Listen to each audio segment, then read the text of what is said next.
Hello students, welcome to equilibrium science hub. आपण बघत होतो फिजिकल केमिस्ट्रीवरचे न्यूमरिकल्स आणि त्यामध्ये आपण स्टार्ट केलाय केमिकल थर्मोडायनॅमिक्स. केमिकल थर्मोडायनॅमिक्स मध्ये वर्क डन वरचे न्यूमरिकल्स आपण कव्हर करत होतो आणि त्यामध्ये नेक्स्ट न्यूमरिकल आपलं असणार आहे calculate the constant external pressure. आता बघू शकता आपल्याला कॅल्क्युलेट करायला सांगितलंय constant external pressure required to compress. आता बघू शकता कॉम्प्रेशन होत आहे 2 moles of an ideal gas. एक आयडियल गॅस असेल आणि त्या गॅसचं कॉम्प्रेशन होत आहे. तर बघू शकता एक कंटेनर घेतला आणि with the help of piston आपण याला करू compression from a volume of. बघू शकता फ्रॉम करून जो व्हॉल्यूम आपल्याला गिवन असेल तो असेल इनिशियल व्हॉल्यूम.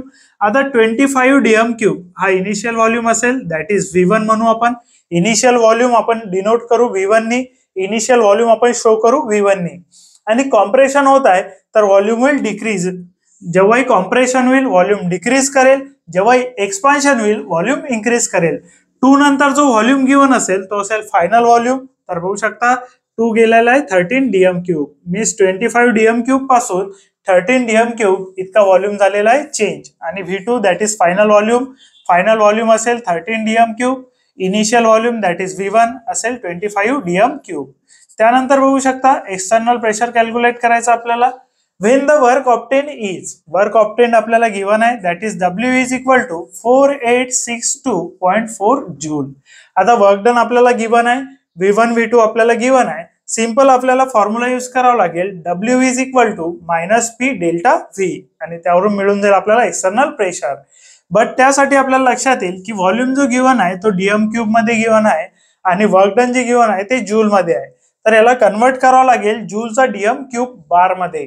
तर बघू शकता व्हॉल्यूम ज्या युनिट मध्ये गिवन आहे तसंच टाइपच्या युनिट मध्ये आपल्याला वर्क डन लागेल आणि वर्क डन जर जूलचा डीएम क्यूब बार करायचं असेल तर बघू शकता 4862.4 डिवायडेड बाय करावं लागेल आपल्याला 100 आणि हा कन्वर्ट होऊन जाईल डीएम क्यूब बार मध्ये.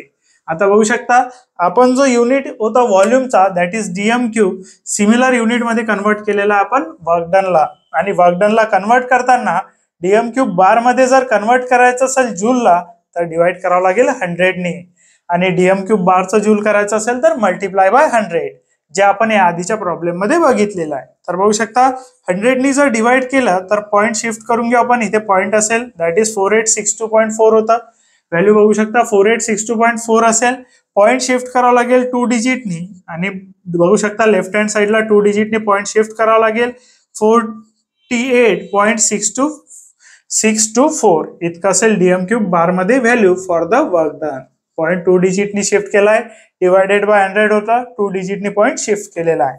त्यानंतर वर्क डनचा आपण सिंपल फॉर्म्युला यूज करू शकतो that is W is equal to -P. बघू शकता W इज इक्वल टू असेल -P V2 - V1. Delta V सुद्धा लिहू शकता. V2 - V1 असेल that is change in volume. W ची व्हॅल्यू आपल्याला गिवन आहे दॅट इज वर्क डन ची व्हॅल्यू आपल्याला गिवन असेल 48.624 हे असेल वर्क डन ची व्हॅल्यू. त्यानंतर एक्सटर्नल प्रेशर दॅट इज बघू शकता या युनिट मध्ये बघू शकता प्रेशर आपल्याला कॅल्क्युलेट करायचं आहे. या फॉर्म्युल्यामध्ये जी अननोन व्हॅल्यू आहे ती असेल प्रेशरची दॅट इज P. त्यानंतर V2 - V1. V2 ची व्हॅल्यू बघू शकता तुम्ही असेल 13 आणि -25.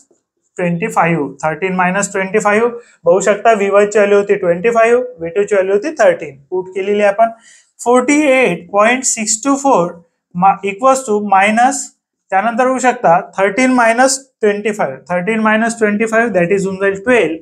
त्यानंतर होऊ शकता 13 - 25 मायनस करावं लागेल आणि बिगर नंबर और लार्जर नंबरचा साइन दॅट इज 25 असेल साइन.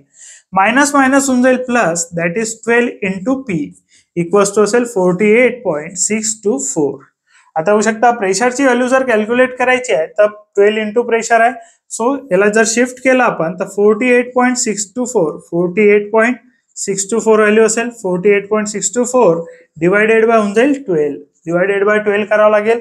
त्यानंतर बघू शकता प्रेशर इक्वल्स टू 12 4 48. 12 4 असेल 48 4 पॉइंट.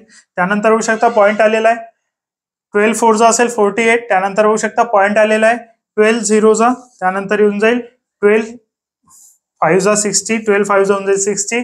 त्यानंतर रिमेनिंग असेल 2 दॅट इज 12 2 4.502 व्हॅल्यू असेल प्रेशरची 4.502. त्यानंतर बघू शकता ही व्हॅल्यू जर डीएम क्यूब मध्ये असेल बघू शकता इथे व्हॅल्यू डीएम क्यूब मध्ये आहे.